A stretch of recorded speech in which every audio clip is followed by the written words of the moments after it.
Hello guys, welcome back to Lifestyle of Ranjini. Today we are going to Meena Bazaar. Let's get into the video.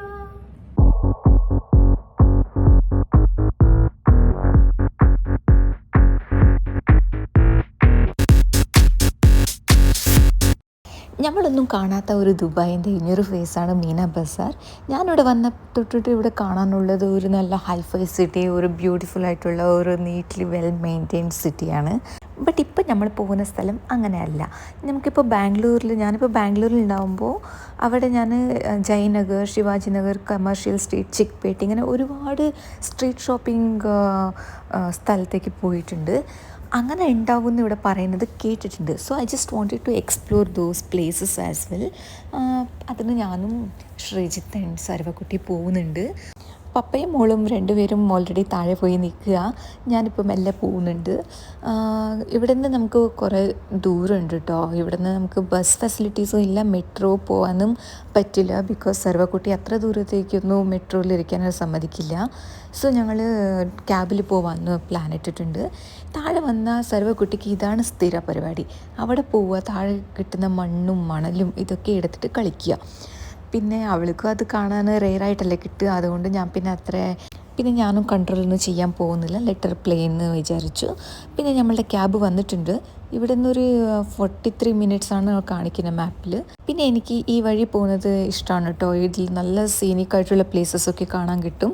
Like നമ്മുടെ ദുബായിലത്തെ main attractions ആയിട്ടുള്ള Burj Khalifa, പിന്നെ Dubai frame ഒക്കെ കാണാൻ കിട്ടും. And ഇത് ഞങ്ങളൊരു evening പോകുന്നത് കൊണ്ട് നല്ലൊരു സൺസെറ്റ് സമയത്താണ് പോകുന്നത്. ഇവിടെ ദുബായിൽ അതൊരു പ്രശ്നമുണ്ട് കേട്ടോ. നമുക്ക് ഡേ ടൈമിൽ അത്ര എക്സ്പ്ലോർ ചെയ്യാനൊന്നും പറ്റില്ല. നല്ല ചൂടൊക്കെ ആയതുകൊണ്ട് നമ്മൾ ഈവനിങ് ആകുമ്പോഴാണ് ഇറങ്ങുക. അപ്പോൾ നമുക്ക് അത്ര ചൂടും അടിക്കില്ല. ആൻഡ് ഒരു ബ്യൂട്ടിഫുൾ ആയിട്ടുള്ള വാംത്ത് ആയിട്ടുള്ള ഒരു സൺലൈറ്റ് കാണാൻ കിട്ടും. പിന്നെ ക്യാബിൽ പോകുന്നത് ഹെവി എക്സ്പെൻസീവ് ആണ് കേട്ടോ. നമുക്ക് മെട്രോയിൽ പോകുന്നെങ്കിൽ അത്ര ദൂരം പോകുമ്പോൾ ഒരു 5 ദിർഹം മാത്രമേ പോവുള്ളൂ. ആൻഡ് ഇത് ദുബായ് ഫ്രെയിമിൻ്റെ വ്യൂ കണ്ട നന്നായിട്ട് കാണും. പിന്നെ എനിക്ക് ആ ദുബായ് ഫ്രെയിം പോയിട്ടുണ്ട്, പക്ഷേ അതിന് ഉള്ളിൽ കയറിയിട്ടില്ല. ഒരിക്കൽ പോകണമെന്നുണ്ട്. അതും നല്ല ഈവനിങ് സമയത്ത് പോകണമെന്ന് പറയുന്നത് കേട്ടിട്ടുണ്ട്. അപ്പോൾ നമുക്ക് ഡേ ലൈറ്റിൽ സിറ്റി എങ്ങനെ കാണും, പ്ലസ് ആഫ്റ്റർ സൺസെറ്റും എങ്ങനെ കാണുന്നുള്ള 2 എക്സ്പീരിയൻസ് അവിടെ കിട്ടുമെന്ന് പറയുന്നത് കേട്ടിട്ടുണ്ട് കേട്ടോ. സോ അതിന് ഒരു ദിവസം അങ്ങനെ ഞാൻ എക്സ്പ്ലോർ ചെയ്യണമെന്നുണ്ട്. സോ അങ്ങനെ പറഞ്ഞ് വരുമ്പോൾ നമ്മൾ മീന ബസാർ എത്തുമ്പോൾ തന്നെ നമുക്ക് ആ ഒരു വൈബ് കിട്ടുന്നുണ്ട് കേട്ടോ. ഒരു ബിസി ആയിട്ടുള്ള ഒരു സ്ട്രീറ്റ് പോലെയാണ് എനിക്ക് തോന്നിയത് ഫസ്റ്റ് ഇംപ്രഷൻ തന്നെ. അവിടെ ഇറങ്ങിയിട്ട് സർവക്കുട്ടി ഓടാൻ തുടങ്ങിയിട്ടോ. അവൾ നമ്മളുടെ കയ്യിൽ കിട്ടുന്നില്ല. പിന്നെ കുറേ ആൾക്കാരുള്ളത് കൊണ്ട് എനിക്കങ്ങനെ വിടാനും പേടിയായിരുന്നു. അവൾ കിട്ടില്ല കേട്ടോ. ഓടി തുടങ്ങിയാൽ പിന്നെ ഞങ്ങൾക്ക് പിടിക്കാൻ നല്ല കഷ്ടമുണ്ട്. പിന്നെ ഒരു ചായയൊക്കെ കുടിക്കാമെന്ന് ശ്രീജിത്ത് പറഞ്ഞു. അങ്ങനെ ഞങ്ങളൊരു കടയിലോട്ട് കയറി. എനിക്ക് ചായ വേണ്ട, ജ്യൂസ് മതിയെന്ന് ഞാൻ ജ്യൂസ് എടുത്തു. മോൾക്ക് പഴംപൊരി ഇഷ്ടമാണ്. അട പിന്നെ പഴംപൊരി മേടിച്ചു കൊടുത്തു. പിന്നെ നല്ല ചൂടുള്ള കാരണം മോളിട്ട ഡ്രസ്സ് അത്ര നല്ലതായിരുന്നില്ല. ഒരു ചൂടെടുക്കുന്ന മെറ്റീരിയൽ ആയിരുന്നു. അതുകൊണ്ട് തന്നെ ഞാൻ ആ ടീഷർട്ട് മാറ്റി. അങ്ങനെ നമ്മൾ ഷോപ്പിങ്ങിന് പോവാമെന്ന് നമ്മൾ അവിടെ നിന്ന് ഇറങ്ങി വരുമ്പോൾ ഒരുപാട് കടകളുണ്ട് ഇവിടെ. എന്തൊക്കെ ഉണ്ടെന്ന് പറയാൻ പറ്റില്ല കേട്ടോ. A to Z എല്ലാം കിട്ടും. പിന്നെ ഇവിടെ പോകുന്നത് നമ്മൾക്ക് വേണ്ടിയിട്ടല്ല. സർവക്കുട്ടി അവിടെ ഒരു ഗോഡ ബാഗ് കണ്ടു. അത് കാണാൻ വേണ്ടിയിട്ട് അതിനുള്ളിൽ കയറിയതാണ്. പിന്നെ അങ്ങനെ കുറച്ച് മുന്നോട്ട് വന്ന് ചോക്ലേറ്റ്സൊക്കെ മേടിക്കാമെന്ന്. എന്തായാലും ഈ വീക്കെൻഡ് ശ്രീജിത്ത് നാട്ടിലേക്ക് പോകുന്നുണ്ട്. കുറച്ച് ചോക്ലേറ്റ്സൊക്കെ വേണമെന്ന് പറയുന്നുണ്ടായിരുന്നു. അതിന് വേണ്ടിയിട്ട് ഇവിടെ കയറി കുറച്ച് ചോക്ലേറ്റ്സൊക്കെ മേടിച്ചു. ചോക്ലേറ്റ്സൊക്കെ നല്ല അഫോർഡബിളിൽ കിട്ടുന്നുണ്ടായിരുന്നു കേട്ടോ. നമ്മൾക്ക് ഇപ്പോൾ സിറ്റിയിൽ പോയി കിട്ടുന്ന പ്രൈസിനേക്കാളും ഒരു 20% കുറഞ്ഞിട്ട് നമ്മൾക്ക് കിട്ടി. അതുകൊണ്ട് കുറച്ചൊക്കെ ചോക്ലേറ്റ്സ് മേടിച്ചു. അത് കഴിഞ്ഞ് മേലെ ടോയ്സൊക്കെ ഉണ്ടെന്ന് പറഞ്ഞു. അതൊക്കെ നോക്കാമെന്ന് മേലെ കയറുന്നുണ്ടായിരുന്നു. പക്ഷേ അവിടെ നമുക്ക് ടോയ്സൊന്നും ഉണ്ടായിരുന്നില്ല. ക്ലോത്ത്സൊന്നും എനിക്ക് വാങ്ങാൻ ഇഷ്ടമുണ്ടായിരുന്നില്ല. അതുകൊണ്ട് പിന്നെ നമ്മൾ വേണ്ടാന്ന് തിരിച്ച് താഴെ ഇറങ്ങി. ബട്ട് അവിടെ താഴെ വരുമ്പോൾ തന്നെ ഒരു നല്ല പെർഫ്യൂംസൊക്കെ കളക്ഷൻസ് വെച്ചിട്ടുണ്ടായിരുന്നു. ആൻഡ് പാവം ആ ചേട്ടൻ നമ്മളെ വിളിച്ചിട്ട് കസ്റ്റമൈസ് ചെയ്ത് തരാം, എടുക്കുന്നൊക്കെ പറഞ്ഞു. ഒരുപാട് കൺവിൻസ് ചെയ്തു. അപ്പോൾ നമ്മൾക്ക് എന്തായാലും ഒന്ന് എടുക്കാമെന്ന് വിചാരിച്ചിട്ട് ഞാനും ശ്രീജിത്ത് രണ്ടുപേരും ഓരോരോ ഫ്രാഗ്രൻസ് ഉള്ള ഒരു 2 കസ്റ്റമൈസ് ചെയ്തെടുത്തു.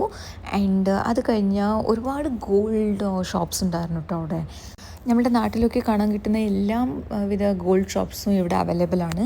പിന്നെ ടോയ്സൊക്കെ റോഡിൽ തന്നെ വെച്ച് വിൽക്കുന്നുണ്ടായിരുന്നു. ആൻഡ് ഒരു ഫന്നി പാട്ടെന്ന് വെച്ചെങ്കിൽ ആ റോട്ടിൽ വേൽമുരുക ഹരോഹര സോങ് ഉണ്ടല്ലോ, അത് നന്നായിട്ട് നല്ല ലൗഡായിട്ട് പ്ലേ ചെയ്തിട്ട് അവിടെ അട്രാക്റ്റ് ചെയ്യുന്നുണ്ടായിരുന്നു. ആൻഡ് അതെനിക്കൊരു ഡിഫറെൻ്റ് ആയിട്ട് തോന്നി. ബിക്കോസ് അങ്ങനെ നമ്മളുടെ ഇന്ത്യൻ സോങ്സൊക്കെ ഇവിടെ പുറം രാജ്യത്ത് ഒരു അത്ര ലൗഡായിട്ട് പ്ലേ ചെയ്യുന്നത് എന്ന് പറയുന്നത് ഒരു ഡിഫറെൻ്റ് ആയിട്ടുള്ള എക്സ്പീരിയൻസ് ആയിരുന്നു എനിക്ക്. പിന്നെ നമ്മൾക്ക് സർവ്വകുട്ടിക്ക് ഡ്രസ്സ് എടുക്കാനുണ്ടായിരുന്നു. ഈ വ്ലോഗ് ഞാൻ എടുത്തിട്ടുള്ളത് ഓണം സെലിബ്രേഷൻ്റെ ഒരു വീക്ക് മുന്നേ പോയപ്പോൾ എടുത്തതാണ് കേട്ടോ.